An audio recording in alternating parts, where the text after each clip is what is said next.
Every damn day.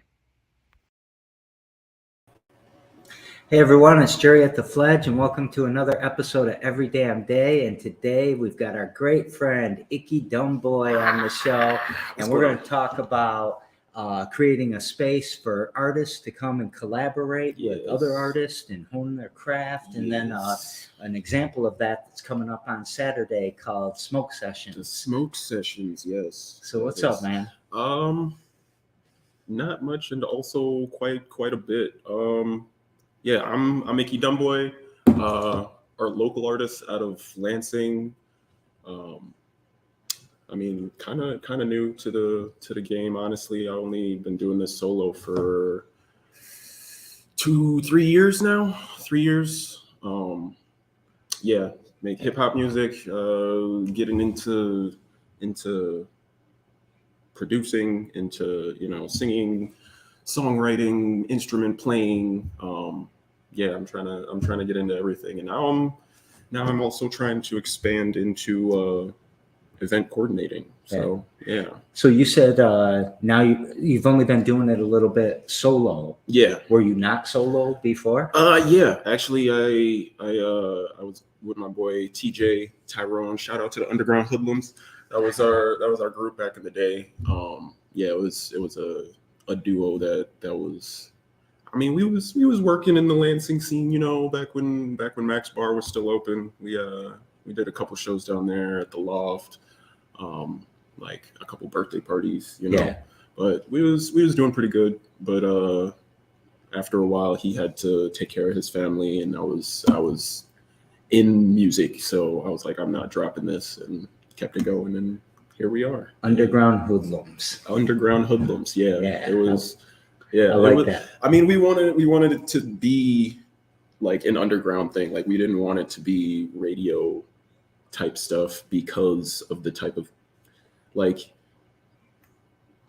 I'd like to say that I'm more artistic and more I don't want to be like rebellious, because that just kind of sounds immature. But like, I like being able to say what I want to say on my own music. So Yeah. And it got to the point where it just wasn't going for that. So I had to make it solo. Had to craft my own sound, my own message, or I guess. So rap shows in Lansing, that's a tough scene. Yeah. Especially 5-10 years ago. Yeah, definitely. There's been a lot of places that have been closing, just venues in general. So we had to, or I had to kind of figure out what I was going to do with it. Actually, the beginning of lockdown and the whole, we were in our houses for a long time. Like, me and my roommate, who we ended up creating another event coordinating business, but he's working mostly out in Detroit now. But we ended up creating another business, Base Face Collective, which we were putting on shows basically in the park, for a couple months. I think we did like 5 or 6 shows, and it was out different parks in Lansing. But we were like, yeah, we want to see shows. We are not seeing them here. Even when when stuff was open, we just weren't seeing the type of music that we wanted to see. So we just put on our own shows, and it kept going and getting bigger. And that sounds sweet, doing it in the park. Yeah. It was actually pretty. It was pretty convenient in that you don't have to like deal with a venue, but very inconvenient in the fact that you have to deal with literally everyone else. Us venues are a pain in the ass, huh? I mean, it's not that. I would say yes, we are. I don't want to protect that too much. No, but it's like, venues, you have to deal with their rules and their regulations and whatever stuff they have to deal with, and then they have to have the politics within their whole set up, and then you have to deal with paying them and then making sure that, and it's like, and some of them want a big down deposit and insurance, like and $200-300 per show, and that's a 5-hour show. Like which is very much why I like coming here, because you have created a place where people are literally like, hey, tell me I can't do that. And then, and then they just kind of like do their thing. And that's sort of what I'm trying to put together for these shows, Well, So it frustrated me, like, I think Max did a good job of putting on rap shows. yeah. But then there were other venues that it just seemed like, one, they were just completely racist about it, or scared, they're going to get shot up and all this bullshit. It's crazy because it's like, I don't know why exactly rap in general has that kind of connotation to it, just because, like, there's punk shows out here that get crazy. There's hard rock shows out here that there's stuff that happens there that you're just not going to see in any other scene. And it's definitely stuff that you would think people would be more worried about than like some kids that want to spit over some beats. But it's like, I don't know, I guess the idea of like gangster rap has taken over the entire scene of hip hop. And that's another thing that I'm trying to change, because it's like, there's people out here with bars. There's people out here that are speaking truths, like not even just for themselves, but just like to the world itself. And I want to be able to showcase that and, give those people a platform and, be able to project that out into the city and keep it going. Are there, so a lot of times you get inspired with rap or poetry or whatever your craft is by your surroundings. Oh, yeah. What's that inspiration that Lansing can bring? And I don't necessarily mean a positive inspiration, but what are the words that? I mean, it's really crazy in Lansing because it has probably the one of the most unique vibes about it that I've just seen in just cities around America in general. Like I've been to the South, I've been to the East Coast, I've been to the West Coast, I've been, different places in the Midwest. And Lansing itself it's very much a place that draws from Detroit, and it's very much a place that sort of draws from like everywhere, really. Like you're gonna get New York vibes, you're gonna get California vibes, you're gonna get Texas and Georgia and Atlanta, and you're gonna get those vibes from certain pockets of like everywhere in Lansing because of the fact that it's kind of built like boroughs. Like the West Side is not the same thing as the East Side. It's not the same thing as the North Side. It's not the same thing as downtown or the South. Like, and then you have East Lansing and you have Okemos and Holt, the outlying cities that kind of like bring that different conversations to all that stuff. And it's crazy because Lansing is also a place where it's very much a place of transition.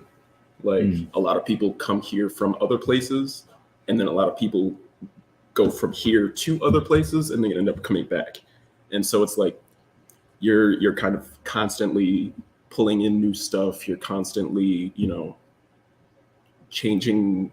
It doesn't have a solid foundation of this is what it is, so this is what you need to do, Yeah. And that's something I also like, because you can kind of do your own thing. So it's super fluid. You have to be super agile to react. Exactly. Right? Like, I mean, just the sound of Lansing, like if you go back 5-6 years, is not the same thing as what you're going to hear now from Lansing rappers. Like you go back 10 years, it's not going to be the same thing as you heard 5 years ago. 20 years, it's not going to be the same thing you heard 10 years ago. Like, so it's always kind of making its way somewhere. Do we know where? Not really, but like everyone's just kind of rocking with it. So do you think it's moving in a good direction? Uh, I would say so, but only when it's not trying to be anyone else. Ah, Because like I'm not gonna like put any names into it, but like I feel like people are trying to make it seem like we are something else than we are. Like people want to make it seem like it's, you know, Saginaw or Detroit, or, you know, make it seem like it's uh, Jackson or Flint, or, you know, but it's not. It's, I mean, this is the capital. Most people don't know that because Lansing is kind of just, you know, uh-huh. in the bushes, in the shadows, trying to. So yeah, but like when Lansing is doing its own thing, it's dope as shit. It's dope as fuck. Does Lansing have an identity? Do you see what that its own thing is?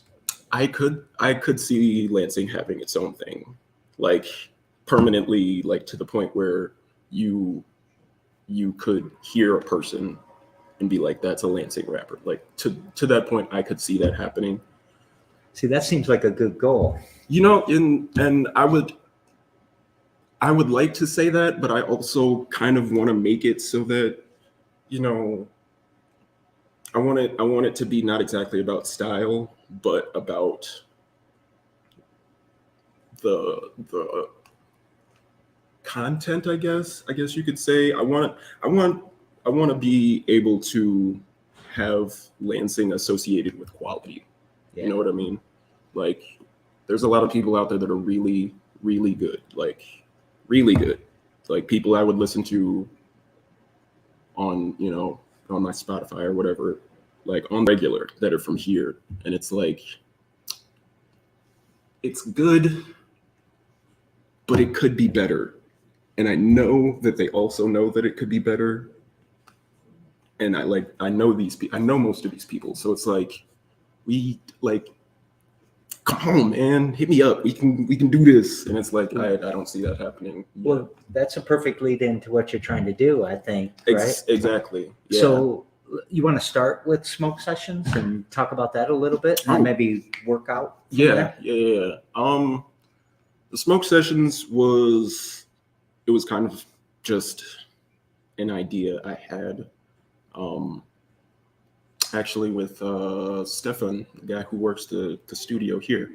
We were just talking, and it was like, you know, most artists, you can't really get that same feel of the studio in like a meetup situation, because of the fact that like there's going to be, you know, a bunch of artists who have different vibes and whatnot. There's most people aren't going to want to have, you know, 20 or 30 random people coming in, be hype as shit the whole time, and, you know, smoking and drinking, and like, so we kind of wanted to make a show that would give them the space to be that comfortable and be able to maybe, you know, talk to another artist and make that connection there, and then work on something there, because of the fact that, you know, this place actually has resources, you know. Mm-hmm. Excuse me. But it would be like the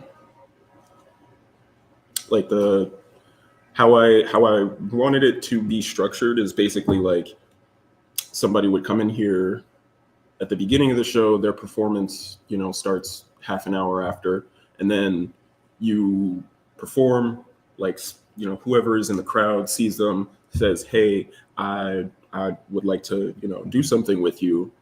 All right, well, at the end of the show, we're all gonna meet in the studio, and we're gonna, you know, talk and chat, and we're gonna put something together, and blah blah blah. Like, I would like that to be a place where you can stop and see who's you know, the guy or the dude that you liked out of the lineup, and be like, all right, let's make something right now. Like, All right, and I that, like this. and that's that, you know. So it's like, if we get to the point where we can where we can make this a consistent thing, like make it a weekly thing, make it a, every 2 weeks, whatever. And it's like at that point you will be, I feel like the sound of Lansing, I guess, like that cohesive sound would be able to come together and actually like make something, because at that point you always have artists coming through. You're always having people, putting together their styles, their sounds, and with that kind of connection every single, week, 2 weeks, month, whatever, and that kind of consistency, like there's you can only keep winning with that. Like that's so. See, man, I love that vision of going through the show. You guys are you're almost like speed dating for rappers. Right. And then you're like, I need to meet that person. So a lot of times at a show, especially you got 3-4 bands, take a punk rock show, for example. Right. As soon as that first band is done, they leave and they take their whole crowd with them. Right, exactly. And then and it's almost like 3 separate shows, and none of them get the attendance that they want. Like I see it. I see a lot. Yeah, it's the first 3 people ended up bringing 20 people with them, collectively, and then they leave, and then the end of the show, there's like 5-6 guys just sitting there bobbing their heads. What you can do about that? Is well, the thing is, that's why I wanted to have that thing at the end. So it not only encourages the artists to stay till the end of the show, and after the end of the show, it also encourages all of the people in the crowd to stay till after the end of the show, because then they either get to see 2 random of their good artists come together and make something, or they get to watch the answer questions and get closer to the community, and it'd basically be like this, except with an audience. So what else are you doing? So you got any tracks you're dropping or anything like that? Yeah, actually I'm putting out a new track for the show. So it's called Spinning. It was basically I got a beat from my boy Corey, and he's been on my ass talking about, okay, I need you to do one of my beats. I need you to do one of my beats. And I was like, okay, like okay, all right. And so he sent me this one, and I just went dumb, just stupid, just so okay, all bars, all bars. It's about to go crazy. No, but that's kind of what I wanted the idea of the show to be like. For my portion of it, half hour or so, is dropping knowledge, dropping lines, heat. Like I don't want to say I'm the best in the city, but not many of y'all is fucking with me. I'm just you guys can come out and prove them wrong, right? I'm just saying, most of y'all gonna have to step your game up.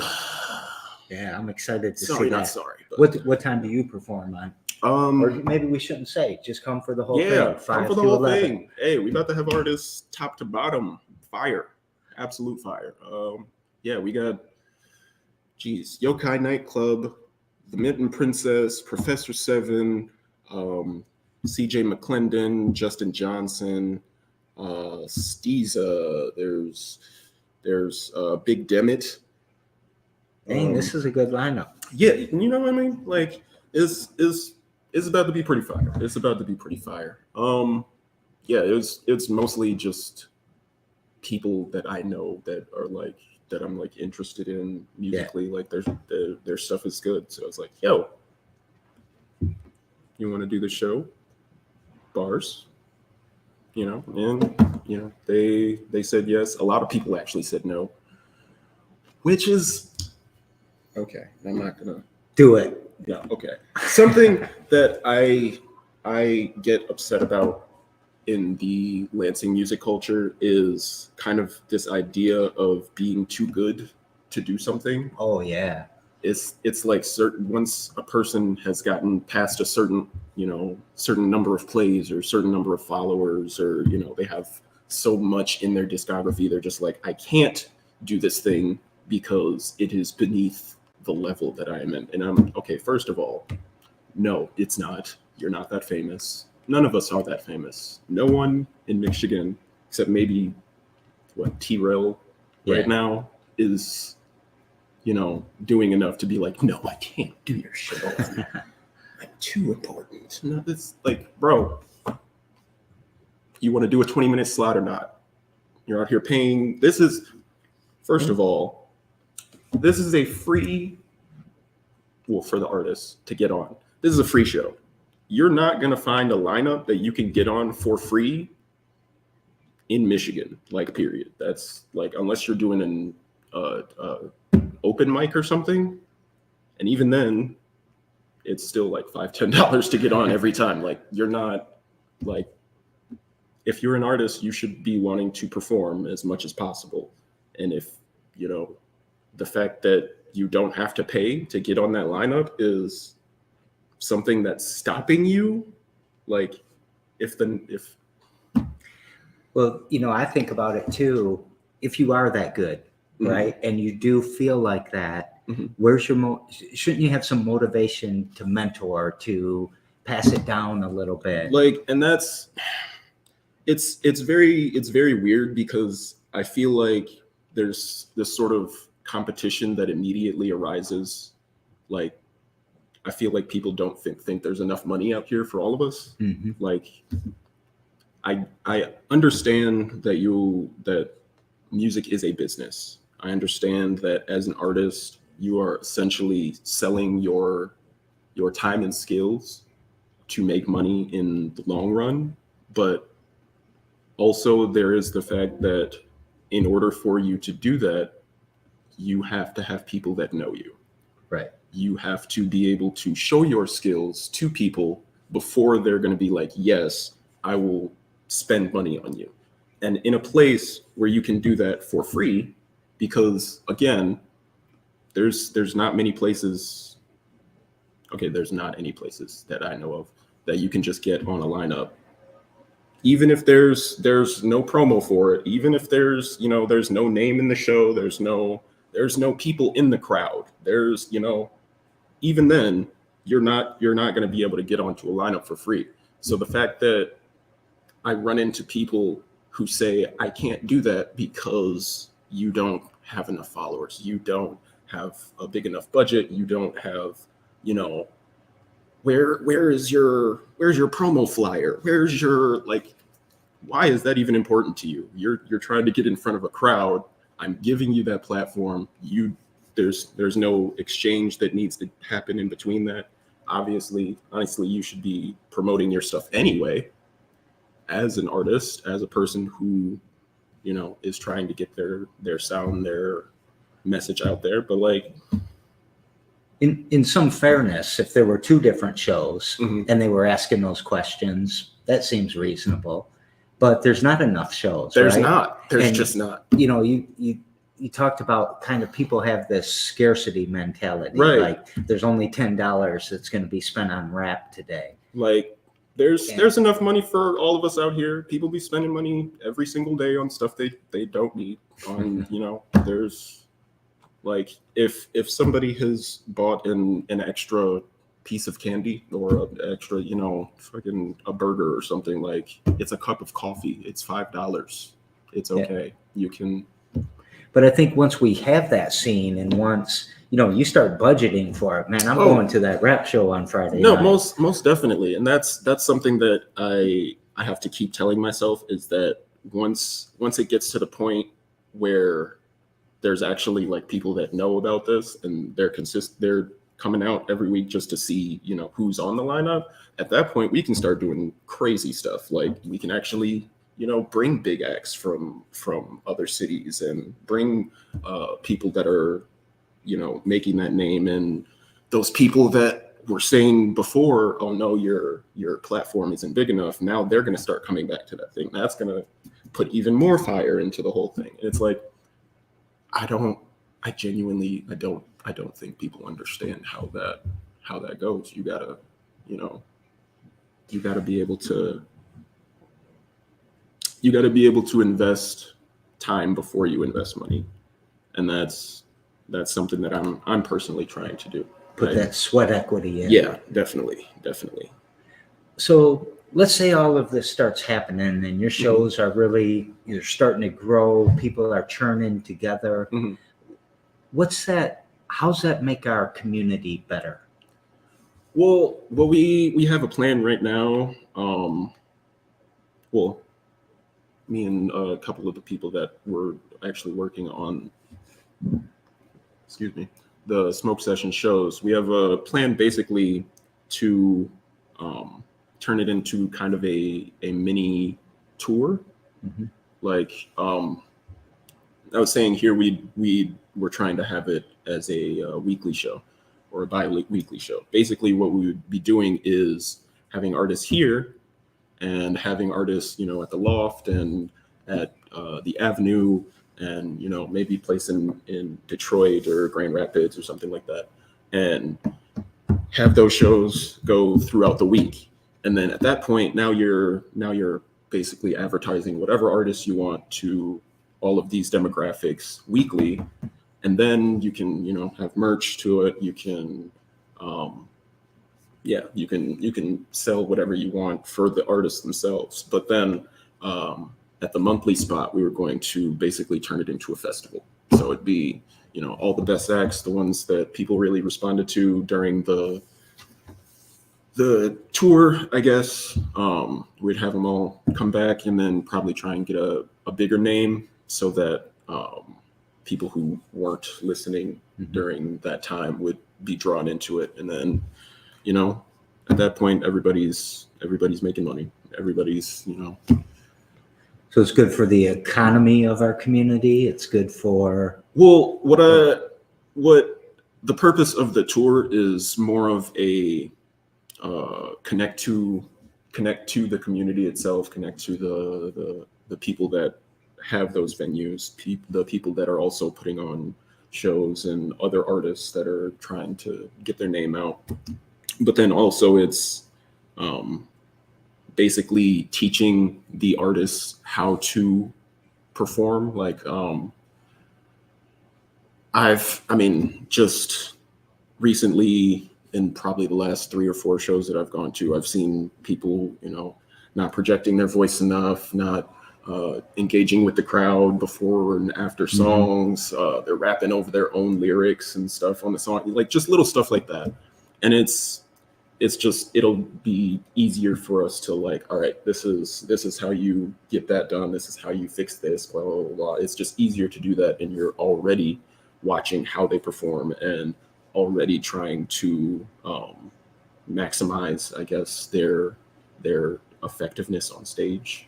There's still guys showing up with beats they downloaded from YouTube. Oh yeah, 3 years ago. Oh yeah, definitely. Right? And they got the the tags on the beginning and end, and throughout the middle of the song there's it's not as good as it could be. You do a good job at that. Yeah, right? I mean, your drive is still on this computer. Oh right yeah, now. no, like I said, I've been doing this solo for about 3 years now. So even before that, I had people picking apart my performances. Like, my voice is pretty low. So like when I first started, I tried to essentially yell with a low voice, which made no one heard me. No one heard a word I was saying. They just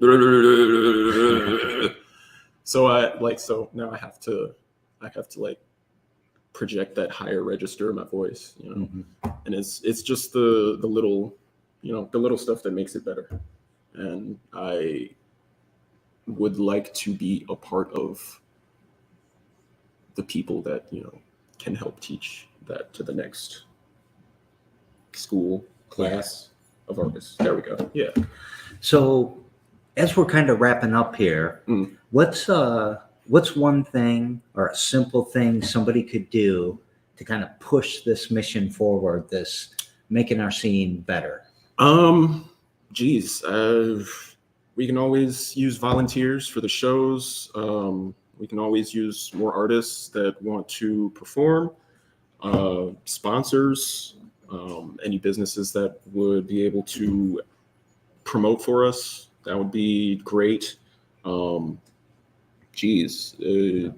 Yeah, A ton of things, huh? yeah. I mean, like, come to the show. That's we can talk.